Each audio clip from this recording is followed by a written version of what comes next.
बिस्मिल्लाहिर्रहमानिर्रहीम। अस्सलामु अलैकुम वरहमतुल्लाहि वबरकातुहू। हमारा जो आज का टॉपिक है, जो आज का मौजू है जिस पे हम बात करेंगे, वो है कि परेशानियों से, मुसीबतों से कैसे बचा जाए।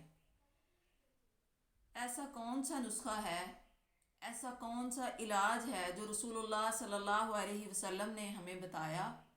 अगर हम पे कोई मुसीबत आती है, कोई परेशानी आ जाती है, तो हम उस पे अमल करते हुए अपने आप को उससे कैसे बचा सकते हैं। वो नुस्खा, वो इलाज, वो तरीका कौन सा है। रसूलुल्लाह सल्लल्लाहु अलैहि वसल्लम ने फरमाया, ऊपर वाला हाथ नीचे वाले हाथ से बेहतर है। एक और जगह फरमाया, देने वाला हाथ लेने वाले हाथ से बेहतर है। इन दो हदीस को सुन के आपको ये तो पता चल गया होगा कि सदका और खैरात की बात हो रही है, अल्लाह के रास्ते में ख़र्च करने की बात हो रही है। अगर हम पे कोई परेशानी आती है, कोई मुसीबत आती है, तो ये आजमाई हुई बात है कि अगर हम सदका और खैरात करते हैं, अगर अल्लाह के दिए हुए माल में से हम कुछ खर्च करते हैं, तो अल्लाह ताला उस मुसीबत को हमसे दूर कर देते हैं। अगर कोई शख्स वैसे ही खर्च करता रहता है अल्लाह के दिए हुए माल से, उसको आदत है वो वैसे ही खर्च करता रहता है, तो ये सबसे अच्छी उसकी आदत है। उसको खुशी महसूस होनी चाहिए इस बात पे कि अल्लाह ताला ने उसको देने वाला हाथ दिया है। आपका हाथ लेने वाला नहीं बल्कि दूसरों को देने वाला है। आपका हाथ दूसरों की तरफ सहारा देने के लिए बढ़ने वाला हाथ है, और उस हाथ को रसूलुल्लाह सल्लल्लाहु अलैहि वसल्लम ने बेहतरीन करार दिया है, अच्छा हाथ करार दिया है। इसी तरह रसूलुल्लाह सल्लल्लाहु अलैहि वसल्लम के ये जो फरामीन हैं, इनकी रोशनी में अगर हम देखें तो हमारा जो माल है उसमें इजाफ़ा होता है। जब हम अल्लाह के रास्ते में ख़र्च करते हैं, उसमें बरकतें होती हैं।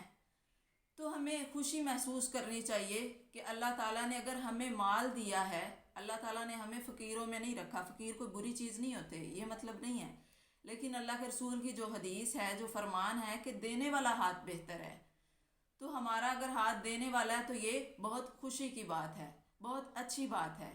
सदका और खैरात से जहाँ तकलीफ़ें दूर होती हैं, बीमारियाँ दूर होती हैं, तकदीरें बदल जाती हैं, हमारी परेशानियाँ ख़त्म हो जाती हैं, वहीं अल्लाह ताला हमारे रिज़्क़ में भी बरकतें देते हैं।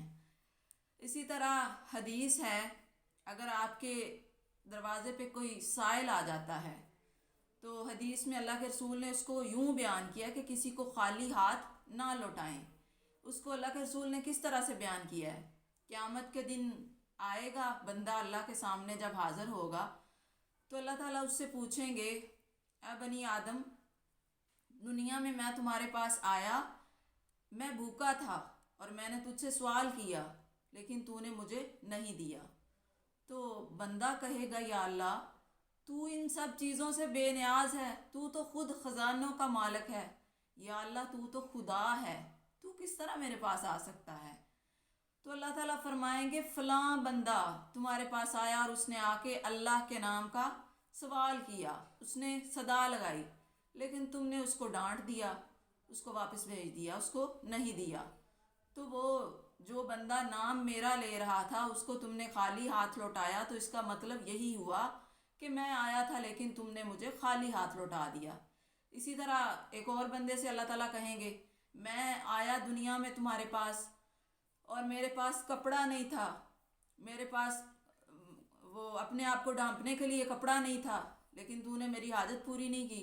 वो बंदा भी कहेगा, या अल्लाह, ये किस तरह हो सकता है, अल्लाह तू तो खुद देने वाला है, तू किस तरह आ सकता है मेरे पास।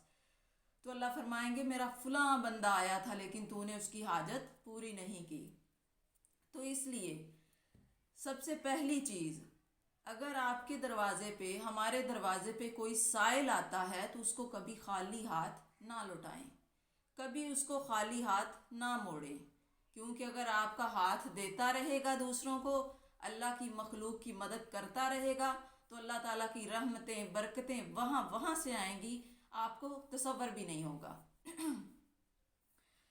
इसी तरह ये इसके बेशुमार फ़वाइद हैं कि अगर हम सदका और खैरात करते हैं, ये एक बहुत लंबा टॉपिक हो जाएगा, لیکن جو مین چیز ہے وہ یہ ہے کہ اگر آپ کسی کو دیتے ہیں کچھ، اگر آپ کسی کی مدد کرتے ہیں تو پلیز اس بات کو ذہن میں رکھیے کہ وہ آپ اللہ کے لیے کر رہے ہیں۔ ہمارے ہاں کیا ہوتا ہے، ہم کسی کی مدد تو کر دیتے ہیں، کسی کے مشکل وقت میں کچھ دے دیتے ہیں، اس کی مدد کر دیتے ہیں، لیکن اس سے توقع رکھتے ہیں پھر کہ ہمارا وہ فلاں کام کر دے۔ ایسا مت کیجئے، اس سے اجر کی توقع مت رکھیے۔ جو بندہ دنیا میں اجر کی دوسروں سے توقع رکھے گا، اس کو دنیا میں ہی اللہ اس کا بدلہ دے دے گا، آخرت میں اس کے لیے کچھ نہیں ہوگا۔ اپنے اجر کی توقع اللہ تعالیٰ سے رکھیے۔ اللہ تعالیٰ سے دعا ہے اللہ ہمیں سیدھے راستے پر چلنے کی توفیق عطا فرمائے اور ہمیں عمل کی توفیق عطا کرے۔ وآخر دعوانا ان الحمد للہ رب العالمین۔